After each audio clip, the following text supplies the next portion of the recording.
అందరికీ నమస్కారం అండి. మన భగవాన్ శ్రీకృష్ణ ఛానల్కి స్వాగతం. ఈరోజు శ్రీకృష్ణ సందేశంలో మనం చూడబోయేది, ఎవరితో కూడా ఎప్పుడు కూడా అతిగా మాట్లాడటం మంచిది కాదు. ఎందుకో తెలుసా? ఈ వీడియోలో చూద్దాం. కాలం ఎప్పుడూ ఒకేలా ఉండదు. నిన్ను చిన్న చూపు చూసిన ప్రతి ఒక్కరికి బుద్ధి చెప్పే రోజు తప్పక వస్తుంది. ఎన్నో సమస్యలు మీ తలుపు తడుతూ ఉంటాయి, కానీ మీ నవ్వులు వాటిని వినపడగానే వెనుతిరిగి వెళ్ళిపోతున్నాయి. కాబట్టి బాధలో కాడ నవ్వి చూడండి. కన్నీళ్లకు నువ్వు ఇచ్చే ధైర్యం అదే. అలా కాకుండా ఏడుస్తూ ఉంటే ఏం సాధిస్తావు? నవ్వు, నోటి నిండా నవ్వు. గెలవకపోయినా పర్వాలేదు, ఓడినా సరే ప్రయత్నాలు మాత్రం కొనసాగించాలి. ధైర్యం కొండంత బలాన్నిస్తుంది. కష్టం వస్తే భగవంతుడితో కొలుస్తాము. దేవుడికి రాబోయే కష్టాన్ని ఆపడు. నిత్యం స్మరిస్తే కొండంత కష్టాన్ని గోరంత చేసి నీకు బోలెడు ధైర్యాన్ని ఇస్తాడు. ఆ ధైర్యం కోసమే భగవంతుణ్ణి కొలవాలి. భగవంతుడు ఉన్నాడని నమ్మాలి. సులువుగా దాటే శక్తి నీకిస్తాడు భగవంతుడు. కష్టాలు కుంభవృష్టిలా నిన్ను ముంచేస్తే నీకు గొడుగు పట్టి కాపాడుతాడు కూడా. అంటే కష్టాల్లో నిన్ను కాపాడేది భగవంతుడు అని గుర్తుంచుకో. నీపై నమ్మకం నీకు బలం, నీపై అపనమ్మకం అవతల వారికి బలం. నీ బలం ఎవ్వరికీ తెలియకపోయినా నువ్వు బతికేయచ్చు. నీ బలహీనత మాత్రం ఎవ్వరికీ తెలియనివ్వకు. నిన్నుగా అస్సలు బతకనివ్వరు. కాబట్టి జీవితం నీదైనప్పుడు దానికోసం చేయాల్సిన కష్టం కూడా నీదే. ఓడినా గెలిచినా కష్టపడటం మాత్రం ఆపవద్దు. నీ కష్టం ఇప్పుడు నీకు గెలుపునివ్వకపోవచ్చు, కానీ ఏదో ఒక రోజు ఆ గెలిపే నిన్ను అందరికీ పరిచయంలా చేస్తుంది. తప్పకుండా నువ్వు గెలిచే తీరుతావని దాని అర్థం.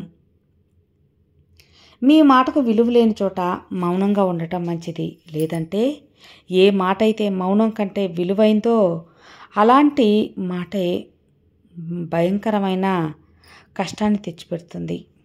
అనుకున్నవన్నీ జరిగితే మనిషికి భగవంతుడు అస్సలు గుర్తుండడు.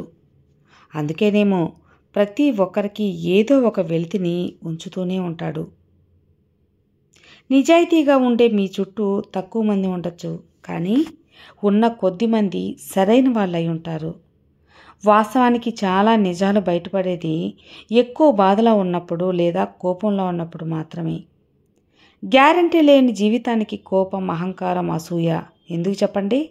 బతికిన 4 రోజులు నలుగురితో బతకాలి. పోయేటప్పుడు డబ్బు, హోదా ఇవేవీ మీతో రావు.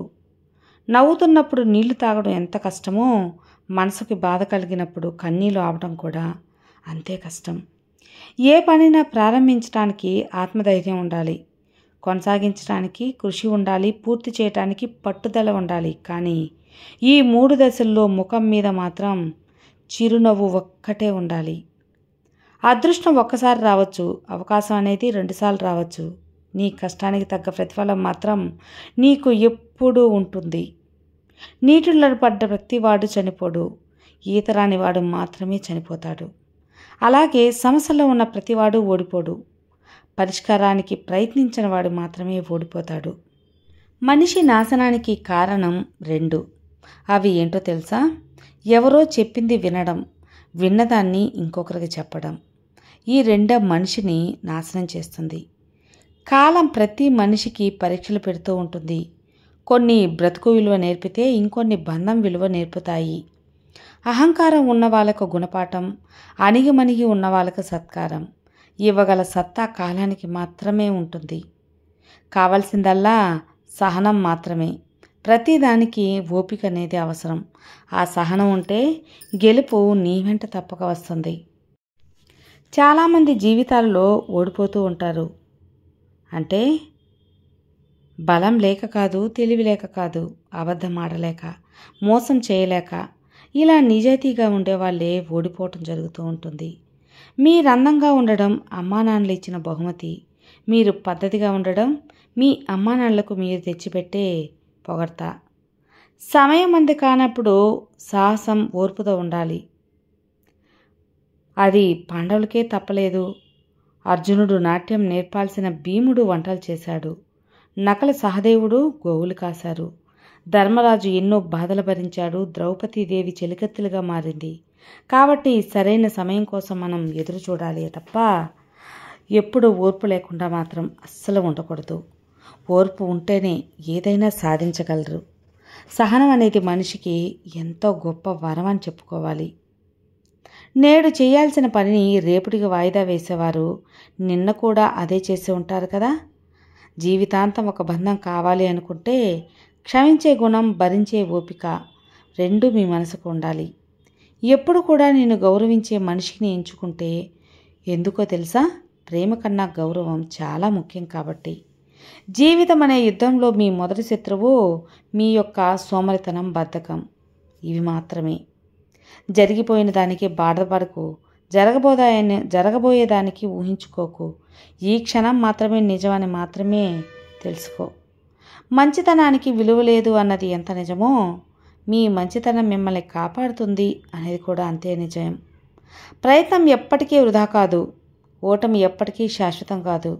కొన్నిసార్లు చిన్న ప్రయత్నం కూడా నువ్వు కోరుకున్న గమ్యానికి నిన్ను చేరుస్తుంది.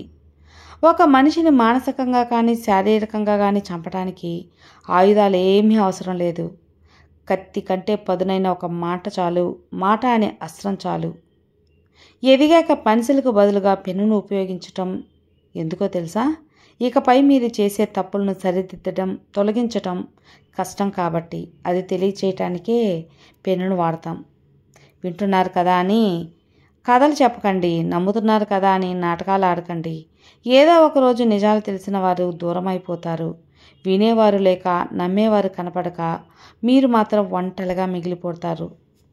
ఖర్చు చేసినంత సులువుగా సంపాదించడం కాదు.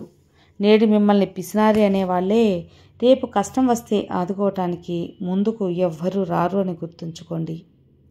ఇంట్లో పెద్దవాళ్ళ చేతుల్లో నిర్ణయాలు ఉన్నంత వరకు ఆ ఇల్లు ముక్కలవదు. ఎప్పుడైతే ఇంట్లో అందరూ పెద్దవాళ్ళైపోయాం అనుకుంటారో అప్పుడు ఆ ఇల్లు ముక్కలవడానికి పెద్దగా సమయం అస్సలు పట్టదు. డబ్బు తొడగొడుతుంది, పడగొడుతుంది, చెడగొడుతుంది, విడగొడుతుంది. అన్ని రకాల ఆటలు ఆడే శక్తి ఒక్క డబ్బుకు మాత్రమే ఉంది. ఈ కాలంలో బంధాలు నిలబడాలంటే కొన్ని చూడకూడదు, కొన్ని మాట్లాడకూడదు, కొన్ని వినకూడదు, మరికొన్ని అసలు పట్టించుకోకూడదు. జీవితం అంటే గడిచిన ఏళ్ళు కాదు మిత్రమా, చేసిన మంచి పనులు, సాధించుకున్న బంధాలు మాత్రమే. ఎవరితో అయినా రోజు మాట్లాడటం అలవాటు చేసుకోకూడదు. ఎందుకంటే సడన్గా వాళ్ళు మాట్లాడటం మానేస్తే మనసు ఆ బాధ తట్టుకోవటం అస్సలు కాదు. మనసు ఆ బాధ తట్టుకునే శక్తి మీలో ఉండదు. వాళ్ళకి మీరు ఎంతగానో దగ్గరైపోయి ఉంటారు. వాళ్ళు ఒక్క పూట మాట్లాడలేకపోతే తట్టుకోలేక మీ మనసు ఎంతగానో బాధపడుతుంది. అందుకే ఎవరితో కూడా అతిగా మాట్లాడటం పెంచుకోవద్దు. రాముడు రాజులా ప్రకటించిన ఒక్క రాత్రి గడిచిందో లేదో తెల్లవారేసరికి వనవాసానికి వెళ్లాల్సి వచ్చింది. కాబట్టి కాలం ఎప్పుడు రంగులు మారుస్తుందో తెలియదు. కాబట్టి ఈనాడు మీకున్న హోదాను చూసి మురిసిపోవద్దు. ఒకరిని నాశనం చేయాలని దుర్బుద్ధి ఉన్నవారు చివరికి వారే నాశనమైపోతారు. అదే కర్మ ఫలితం. చేతికి ఉన్న అన్ని వేళ్ళు సమానంగా లేనట్టే లోకంలో అందరు వ్యక్తులు ఒకేలా ఉండరు. నీకు నచ్చకపోతే చూసి ఉన్నట్లు వదిలేయడం ఉత్తమం. పలకరింపులు కూడా పైసల మీద ఆధారపడి ఉంటాయి. ఈ రోజుల్లో రాయికి తాకే ఉలి దెబ్బలకు ఆ రాయి చక్కటి రూపాన్ని ఇస్తుంది. కానీ మనిషి మనసుకు తాకే దెబ్బ మనిషి ఒక రాయిలా మార్చేస్తుంది. నేటి మనిషి సమయాన్ని బట్టి మాటను, అవసరాన్ని బట్టి ఆటను, సందర్భాన్ని బట్టి నటను పండించగల బహుముఖ ప్రజ్ఞశాలియే. అలాంటి వారిని నమ్మొద్దు. నమ్మిన వారితో అబద్ధాలు చెప్పకు. అబద్ధాలు చెప్పేవారితో స్నేహం అస్సలు చేయకు. రేపు రాజులా బ్రతకాలి అంటే ఈరోజు కూలీలా కష్టపడాల్సిందే. ఈ నిజం తెలుసుకుంటే ప్రతి ఒక్కరూ డబ్బున్న ధనవంతులే. కలలు కన్నంత ఈజీ కాదు జీవితం ఉండదు. ఏదో ఒక సంఘటన జీవితాన్ని పూర్తిగా మార్చేస్తుంది. నువ్వు వృధా చేసే ప్రతి క్షణం రేపటి రోజున నీకు అందాల్సిన అవకాశాలని దూరం చేసుకుంటూ వెళ్తుంది. ఒక విత్తనం శబ్దం చేయకుండా పెరుగుతుంది, కానీ ఒక చెట్టు పెద్ద శబ్దం చేస్తూ పడిపోతుంది. విధ్వంసానికి శబ్దానికి ఉంటుంది, కానీ అభివృద్ధి నిశ్శబ్దంగా జరుగుతుంది. నిశ్శబ్దంగా ఎదగడం చాలా ముఖ్యం. మీరు కూడా నిశ్శబ్దంగానే ఎదగండి. ఎవ్వరికి పెద్ద ఆర్భాటం చెప్పాల్సిన అవసరం అస్సలు లేదు. పుట్టుకతోనే పూలవనం కాదు జీవితం. ప్రతి మొక్క నువ్వే నాటాలి. అందమైన వనంగా నువ్వే మలుచుకోవాలి. ఈ లోకంలో పేరు సంపాదించాలి అంటే డబ్బు ఖర్చు పెడితే చాలు. కానీ జీవగ్రంథుల్లో పేరు సంపాదించాలి అంటే నీ జీవితమే సరిపోదు. కష్టం పాఠం నేర్పిస్తుంది, కాలం పరీక్ష పెడుతుంది. భయపడి తప్పించుకున్నావో తట్టుకొని నెగ్గుతావు. అది నీ చేతుల్లోనే ఉంటుంది అని గుర్తుంచు. విన్నారు కదండి. ఈ యొక్క శ్రీకృష్ణ సందేశంలో ఈ సూక్తులు మీకు నచ్చితే తప్పకుండా లైక్ చేయండి, మరికొంతమందికి షేర్ చేయండి. కొత్తగా మన ఛానల్ చూస్తే సబ్స్క్రైబ్ చేసుకోండి. మరో మంచి వీడియోతో మళ్ళీ కలుద్దాం. సర్వే జన సుఖినో భవంతు. జై శ్రీకృష్ణ.